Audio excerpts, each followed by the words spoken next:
double digits, I'm well to stuck a couple racks. Skinny nigga bodies, lyrics hella heavy on the track.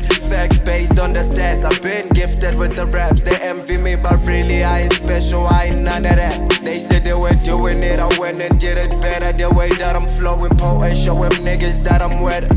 Something up my sleeves, I'm packing heat just like a sweater. Changing up the mood, it's like I'm playing with the weather. What you know about being under pressure? Feeling like whatever you do don't really matter. When it's hailing, raining, stuck outside without an umbrella. But they envy me, still like my life a telenovela. I ain't even at the top, I'm making moves. Hey yo, shout out. My name is Naardie. I'm from Tembisa 1632 and I'm a rapper.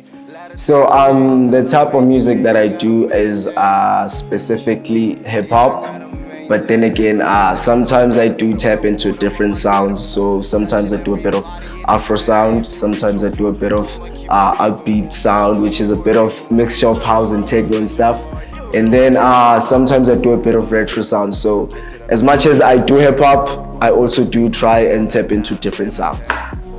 So yeah, growing up in Tembisa, I don't want to lie, man. That's the greatest thing that has ever happened to me, because you know what happened? I was born in Tembisa, but then again, I moved to the Free State. In the Free State, I wasn't exposed to any hip hop music, so the only genre that I was actually influenced by was house, because that's the only thing they were playing that side. But then again, moved back to Tembisa, everything went great. That's where I actually found out about hip hop and everything. I remember I actually started listening to some Kasi rap, you know, those niggas from Ivory Park and stuff. But then again, at the end of the day, I could say Tembisa has influenced my music in a good way, because a lot of things that I actually talk about in my music, it's things that I actually experienced here in Tembisa, and it's things that actually have built me to become the person that I am today, which is an artist. And I don't think I would ever discover that I have the talent of rapping if it wasn't for me living in Tembisa. So when did I actually discover that I can actually rap? So it started in grade 9, you know. Grade 8, I was just listening to rap music. But then again, in grade 9, I started realizing that, you know what, nah man, I'm always sarcastic when talking to people. So I was like, you know what, if I can be creative like that on the spot, then that means I can actually try and do this thing, because I found it as something that was cool, you know. So yeah, started writing raps in grade 9, started listening to like a lot of hip hop music and everything. So yeah, I think that's where it actually started. Like it started in grade 9. That's why I started making music. So the impact that I'm actually trying to make with this music thing. So the one thing that I've actually realized, that being on the come up, you see a lot of things. So what I realized is that a lot of artists and actually a lot of people who are creative, a lot of people who are actually creatives don't have enough space to actually showcase their talents. So obviously, first things first, I want to make money so I can make sure that my family is okay. But then again, secondly, besides going far, I want to start in Tembisa. I don't think I would say a record label, but then again, I want to start an initiative that's going to give, you know, young creatives a space to actually showcase their talent and everything that they're actually good at, you know. So what I want to do is actually influence other people and let them know that, you know what, as a black person, there's actually a lot that you can do. And with whatever that you're gifted with, you can actually, you know what, make the most with it, make money out of it, and actually become a better person yourself using what you have as a gift. So the creative people that I admire. So first things first, I'm gonna start here. I'm not gonna go there. I'm gonna start here. One of my niggas named Switch. He actually played a big role in me becoming the type of rapper that I'm actually am today. So I think K-Switch, #1, because he taught me a lot of things in terms of how to actually write music in the right way and how to actually flow with the beat and everything. So I'm gonna start with K-Switch. And then going there, I would say pretty ugly, man. You know that nigga? There's just something that he does with the pen. He can talk to the mind, and he can talk to the soul, and he can talk to the body at the same time, all on one song. And he has this thing of being able to actually talk sense, and he's able to make playful music that's actually catchy and dope, you know. And the other person, I would say, Aries. As much as he has his own thing going on, never mind that. Lyrically, man, that boy's dope. Then Nasty C, I think we're gonna end it there. Nasty C, why? That boy's making moves. Don't wanna lie. He started off like I felt like he was in the right place at the right time. So the way he's making moves, shout out to the boy. It's giving me hope that you know what, if I also dream that you know what, I'm gonna do it, then most def. I'm gonna give.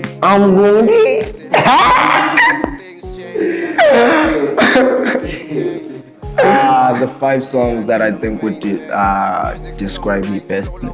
So I think firstly we're gonna start with Aries, Paradise.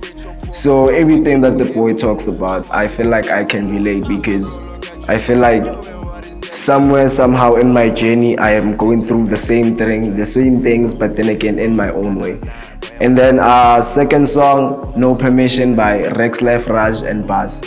Simply says itself, man, you know. No permission. I feel like I don't need permission from anyone. I can do this as long as I'm telling myself that you know what, I'm gonna do it. Most definitely, I'm gonna do it. You know. And then third song, we're gonna go with "Love Yours" by J. Cole, man. You know, there's no life that's better than yours. Always remember that, man. No life that's better than yours. And then let's see, fourth song. Alright, okay, fourth song. Actually, there's this other song that I wanted to mention, but then again, I think this song best describes me. Not even but, and I love the fact that you know what, this song was actually done by my nigga K-Switch, The One. There's this song by my nigga called The One, man. That song is dope, and I feel like as much as he says he's the one, and I believe, I also know that I'm the one that's actually gonna, you know, take the daddy on the map, or put the daddy on the map, if that's how I can put it. And then the fifth song, I'm gonna say Critics, one of my own songs. On that song, I basically talk about the people that actually didn't give a fuck about me in high school, in terms of music wise, you know. Everyone that was like, nah man, this nigga's whack, this nigga is this and this, you know.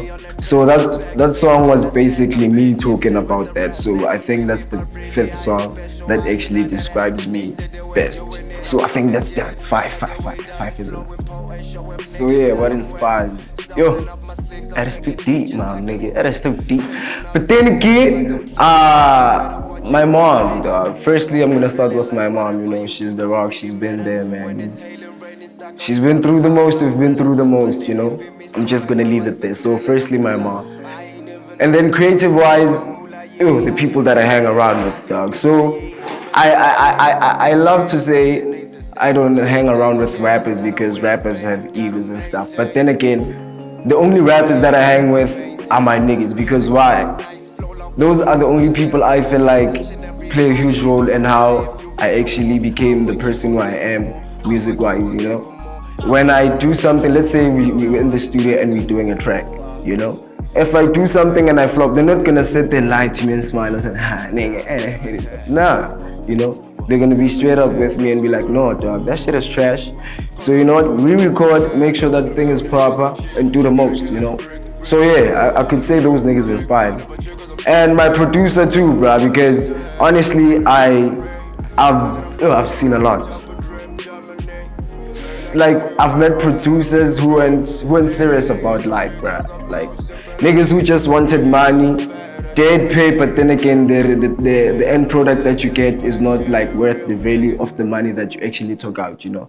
Had people promises, things that weren't even gonna happen, you know. But then again, Terry, you know, the guy who owns the studio where I recorded, nigga decided to take us in, you know. Nigga taught us, he taught us a lot of things. So taught us a lot of things, taught us how to record, taught us what happens in terms of music, taught us that, okay, if a vocal is like this, there's a frequency like this or what. I didn't even know such, didn't even know such things, but then again, that nigga was there. He's still even here, even now, So, therapy, you inspire me, dog. And then everyone that's in the game that's making the most. You're pretty ugly, you're nasty C, you're Aries. They inspire me because they're showing me that if they did it, then I can also do it too, And then, my father, dog. As much as my father's a runaway dad, that nigga inspires me, bruh. Inspires me, bruh. You know what? Let me tell you. The reason I'm saying that guy inspires me is because he actually showed me what not to become, So I learned a lot from him. I know what now, this and this and this, you shouldn't do this, you understand? For example, leaving your children. It's not good, guys, But yeah, that nigga inspires me because from his mistakes, I feel like I can become a better man. So I think we're gonna leave it there for now. So the best advice I've ever got. Shit.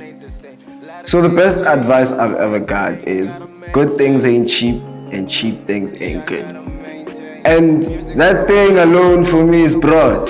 It's not just about things talking about value like buy it's broad. That if you want something big, you actually have to work hard for it. If you want something small, then you have to actually, just laze around and actually do nothing, basically. So I think that's the best advice I've ever got.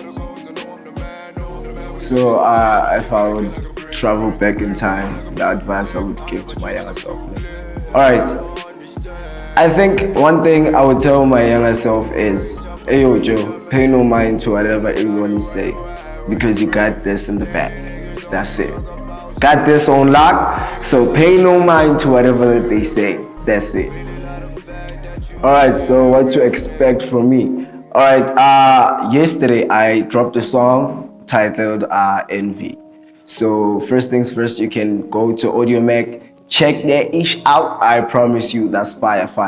And then right now I'm working on an EP which consists of like a lot of different sounds, I'm trying to like tap into, different types of artistry that I can be comfortable with. So yeah. So from now, expect a lot of promo videos too. I've been, using my phone to shoot a bit of videos and stuff and editing. So expect that from me, a lot of promo videos. Just dropped a song, as I said, and I'm gonna be dropping an EP. I'm just not sure when, but I'm pretty sure it's gonna be before September.